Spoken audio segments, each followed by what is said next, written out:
네, 안녕하세요. 두 번째 시간입니다. 암기 특강, 어떻게 더 쉽게 암기를 빨리 할 수 있는가에 대해서 설명을 드리고 있어요. 저번 강의에 이어서, 바로 이어서 메소포타미아 문명에 대해서 정리를 하도록 하겠습니다.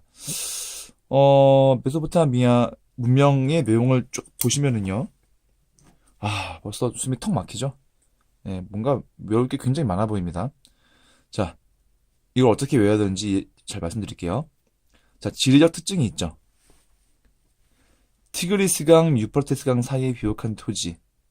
무슨 지형, 왕조 교체, 뭐 올라가 있고 뭐 자주 바뀌었고 많다는 뜻이겠죠? 상업 교역 활발. 이거를 문장 이대로 외우면 절대 못 외워져요. 쉽게. 물론 외우는 친구들 있겠죠. 근데 저는 이 강의는 암기를 힘들어하는 아이들에게 맞춰진 거예요. 내가 좀 암기가 좀 약하다. 암기가 좀 부족하다. 그런 친구들이 보시면 될 것 같습니다. 자, 이렇게 외우면 됩니다. 자, 첫 번째, 지리적 특징에 대해서 외울 때 강 이름은 그냥 앞자리만 일단 외워놓으세요. T, U. 아하. 티그리스강, 유프라테스강. 문제는 T, U는 외웠는데 뒤에 거 못 외우면 큰일 나요. 많이 써보시고 많이 얘기하시고 작성해 보셔야 돼요. 그 손으로 써보셔야 돼요. 이 손으로 써보는 것은 서술형 문제를 대비하기 위함이에요. 자, 어쨌든 간에 TU강이에요. 메소포타미아 문명은 무슨 강? TU강. 티그리스강, 유프라테스강. 특히 유프라테스 못 쓰면 큰일 납니다. 요거 태자 틀리면 또 아주 난감해져요. 잘 보셔야 돼요. 자, 얘네들은 개방적 지형이에요. 자, 여러분, 개방적이란 뜻이 무슨 뜻이죠? 열려있는, 뚫린, 넓은 뭐 이런 뜻이겠죠? 메소포타미아 문명의 지형은 개방적이래요. 뭔가 넓고, 뭔가, 오기가 쉽고, 그리고 모이기가 쉽고. 자, 그런데 왕조 교체가 많았다. 자, 왕조 교체가 많았다는 얘기 뭐예요? 왕이 함부로 바뀌나요? 아무 때나 바뀌나? 아니죠. 웬만해서 왕 바뀌지 않습니다. 왕조는 그 어떤 아버지가 있고 아들, 뭐 손자 이렇게 쭉 내려가는 거잖아요. 근데 그 왕의 어떤 그런 계보 자체가 바뀌었다는 뜻은 무슨 얘기냐? 누군가가 현재 있는 왕을 죽이고 내가 왕이 되었다는 뜻이에요. 그죠? 실제로 나옵니다. 나중에 이제 디테일하게 들어가면은요. 그런데 그걸 그냥 해주나? 아니죠. 전쟁을 했다는 뜻이에요. 그러면 개방적 지형이라는 것과 이 전쟁, 왕조 개체가 많았다는 사이의 전쟁을 삽입하면 됩니다. 개방적 지형이니까 쉽게 모일 수 있으니까 전쟁하려면 일단 쪽수가 있어야 될 거 아니야. 일단 뭐 사람들이 많이 있어야 뭐 싸우든 말든가 할 거 아니에요. 그러면 모이기가 쉬워야 되겠지. 그곳으로. 그러면 개방적 지형 덕분에 뭐 사람들이 모이기가 쉬워서 전쟁이 일어났고 전쟁 때문에 왕조 교체가 빈번했다. 이렇게 정리하면 굉장히 잘하신 거예요. 여기까지 가셨어요? 한 번만 더. 메소포타미아 문명은 개방적인 지형이기 때문에 사람들이 많이 모일 수 있었고, 그래서 전쟁 일으키기가 쉬웠고, 그래서 왕조의 교체가 많았다. 그러면 동시에 상업과 교역, 사고 팔고, 사람들이 모일 때는 뭐가 모이겠어요? 돈이 모이겠죠. 여러분 아셔야 돼요. 사람들이 모이는 곳, 사람들 자주 보는 곳, 사람들이 많이 가는 곳, 사이버 상, SNS 상이든 실제로 오프라인 장소든 간에 사람들이 많이 모이는 곳은 돈이 모이게 되어 있어요. 사람들은 항상 돈을 가지고 다니고 뭔가 소비를 하려고 하니까 특히 요즘 사회에서는 사람들을 우리는 소비적 존재라고 부릅니다. 여하튼 간에 그런 부분도 나중에 한 번 더 제가 이야기하도록 할게요.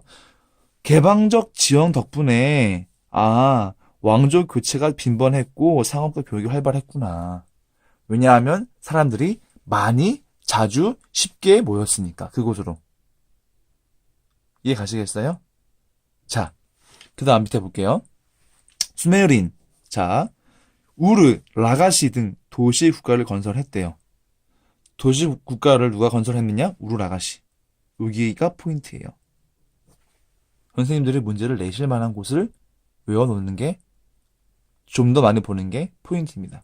어쨌든 간에 우르 라가시 도시국가가 무슨 문명?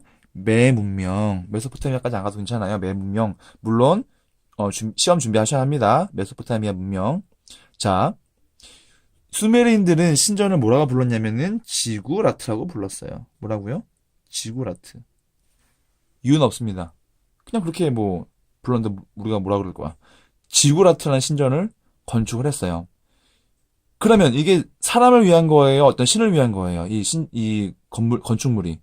신을 위한 거겠죠? 그러니까 신이 권한을 행사하는 신권 정치가 있었다. 여기까지.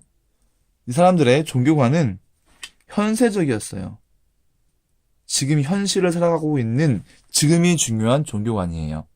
그러다 보니까 점성술이 발달했다. 이거 어떻게 이어가느냐? 간단해요. 내가 지금 사는 게 중요해.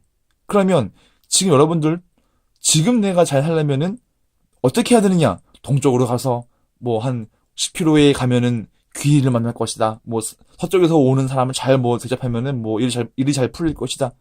북쪽의 땅을 사라. 그 땅에 뭐 대만할 것이다. 이런 거를 지금 이런 거에 관심을 굉장히 많이 두었다는 이야기거든요. 아, 얘들은 지금 현재 삶에 대해서 굉장히 잘 살려고 했었고, 그런 종교관 때문에 점을 치는 걸 좋아했구나. 아하. 이렇게 정리하시면 굉장히 잘하시는 거예요. 어쨌든 얘들 문명이니까 문명의 특징 이야기했지만 문자를 씁니다.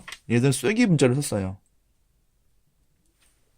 그리고 60 진법을 쓰고 있었고 태음력을 쓰고 있었습니다.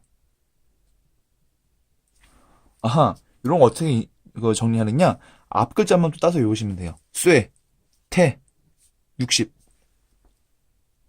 시험 문제 중에서 시험 문제가 이렇게 나오겠죠. 다음 중 메소포타미아 문명에 관한 설명으로 맞는 것을 고르시오. 또는 아는 것을 고르시오. 내용 쭉 해놓고 답을 찾게 하는 것. 아주 전형적인 시험 방법이죠. 밑에 보시면 나오시겠지만 이집트 문명과 비교해서 이제 나올 수밖에 없어요. 시험 문제가요. 그래서 이런 것들을 정리할 때 이따가 말씀드리겠지만 요거를 같이 보는 게 굉장히 중요합니다. 지금 두 개의 문명이 사실은 비슷하면서 같으면서도 다른 부분이 분명히 있거든요. 이런 것들을 우리가 주의 깊게 살펴봐야 합니다. 바벨로니아 왕국 시기에 함무랍이라는 사람이 메소포타미아 지역을 통일합니다. 자, 함무 아저씨가 메소를 통일해요. 뭐라고요? 함무, 메소, 통일. 끝. 이렇게 정리하는 거예요. 자, 그런데 보복주의 신분별 차별을 존재하게 했던 게 무엇이었냐면은 함무랍이 법전이 있었기 때문이에요. 아하. 그러면은 함무랍이란 사람, 벌써 느낌에서 뭔가 오는 게 있어요. 느낌적 느낌이 있어, 우리는. 무슨 얘기냐? 이 사람 굉장히 뭔가 싸움 잘하는 사람인 것 같아. 성질이 보통이 아니야. 보복을 하는 걸 좋아하고 신분제가 있었어. 차별이 있었어. 엄청난 권위주의적인 어떤 그런 남자인 것 같아요. 아주 함무라비에서 어마어마한 포스가 느껴져요. 라고 의미를 우리가 부여해버리는 거야. 그러면 그 의미 때문에, 그 이미지 때문에 함무라비가 어떻게 느껴지는지 다가와요. 보복, 신분, 차별. 이럴 때 보복, 신분 차별. 이렇게만 외워놓으시면, 정리해 놓으시면 끝납니다. 압축을 해 놓는 거죠. 자, 그런데 문제는 포인트가 나와요. 철제 무게를 가진 히타이트에 의해서 멸망합니다. 자, 함무라비 아저씨는요, 누구한테 망하냐면은, 철희한테 망해요. 철제 무게를 가진 히타이트에 의해서. 철희가 함무를 멸망시켜요. 끝. 간단하죠? 이렇게 정리하시는 거예요. 자, 다음 강의 때 이집트 문명을 정리하고, 이집트 문명과 메소포타미아 문명을 같이 비교하는 것으로 제가, 정리하도록 하겠습니다. 감사합니다.